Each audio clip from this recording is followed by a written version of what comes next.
In the heart of a bustling military hospital, where chaos meets courage daily, one nurse found herself facing an unexpected challenge. As bikers roared into the serene campus, their presence disrupted the solemn routine of saving lives.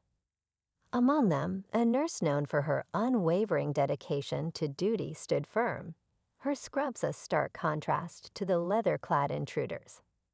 The bikers, fueled by bravado and unaware of the lives she had saved, underestimated the calm strength behind her kind eyes. They swaggered through the corridors, oblivious to the silent alarms they triggered among the hospital staff. Yet, as tension simmered and the clash of worlds seemed inevitable, a quiet determination took hold. What happened next would test the boundaries of respect and resilience.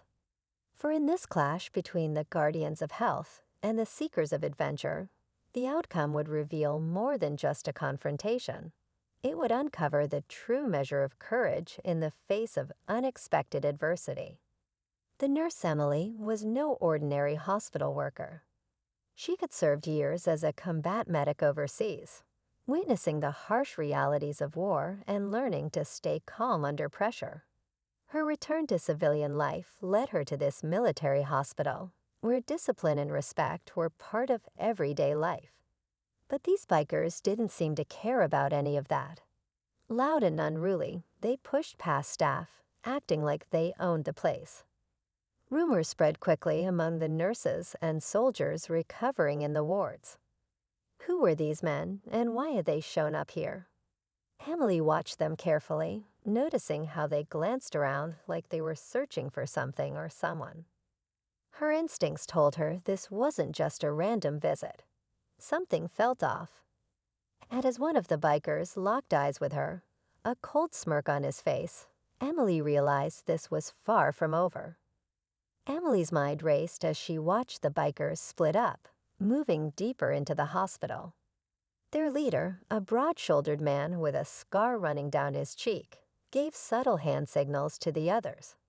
They weren't just causing trouble, they had a purpose. Emily's instincts sharpened.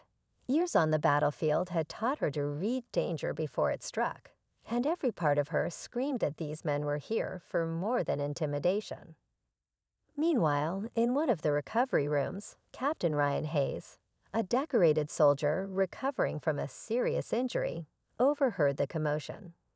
He caught a glimpse of the bikers through his window and recognized the symbol on their jackets. It belonged to a group known for smuggling stolen military equipment.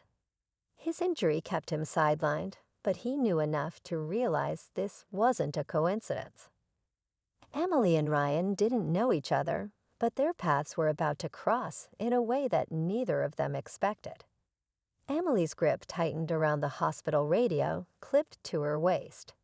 She quickly whispered a warning to security, but something told her they wouldn't arrive in time. The bikers moved with purpose now, checking room numbers and speaking in hushed, urgent tones. Emily carefully followed at a distance, her heart pounding. She needed to figure out what or who they were after. Meanwhile, Captain Ryan Hayes struggled to sit up, wincing from the pain in his side. He knew the insignia on their jackets wasn't just for show. These men had a reputation for stealing sensitive military tech and selling it to the highest bidder.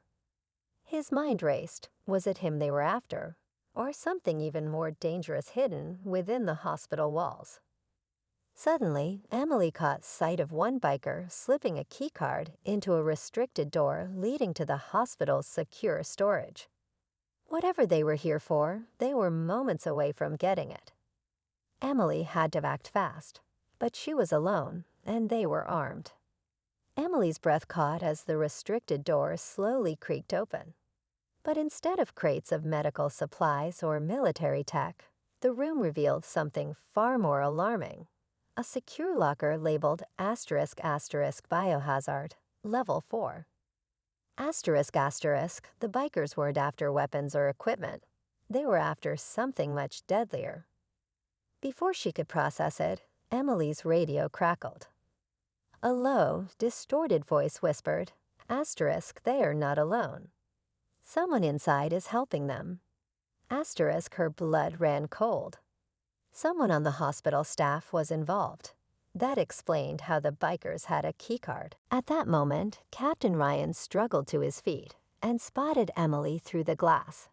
He motioned urgently, mouthing, asterisk storage. Dangerous. Asterisk, but before Emily could react, the scarred leader turned sharply, meeting her gaze. He smirked and tapped his earpiece. Suddenly, the hospital's power flickered. Lights dimmed, alarms silenced, and the emergency lockdown failed to trigger. The bikers weren't just thieves. They were orchestrating something far more sinister. Emily's pulse pounded as the hospital plunged into darkness, the emergency lights barely flickering to life. The scarred leader barked orders, and two bikers moved toward the biohazard locker. Emily knew she had seconds to act. She quietly slipped into a nearby supply room, grabbing a metal IV pole as her only weapon. At the same time, Captain Ryan, gritting his teeth through the pain, yanked the IV from his arm and limped toward the security panel. He used his clearance code to trigger a silent lockdown on the lower levels, trapping the bikers between corridors. Emily lunged from the shadows, swinging the IV pole into one biker's knee, sending him crashing to the floor.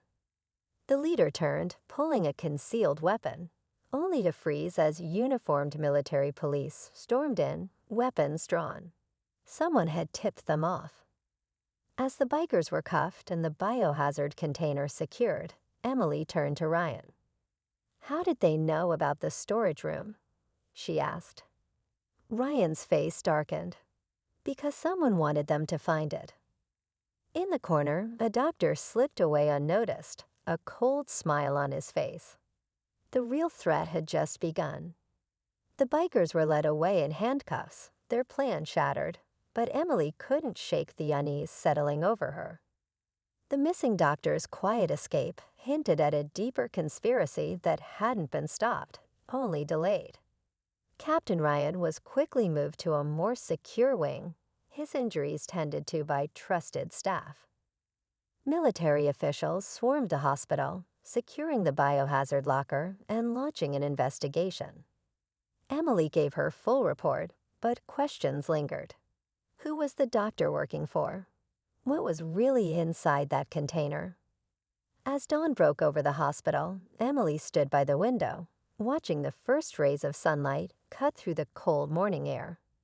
She knew the fight wasn't over, but for now, the hospital was safe. One thing was certain, the bikers had messed with the wrong nurse. And if danger came back, Emily would be ready.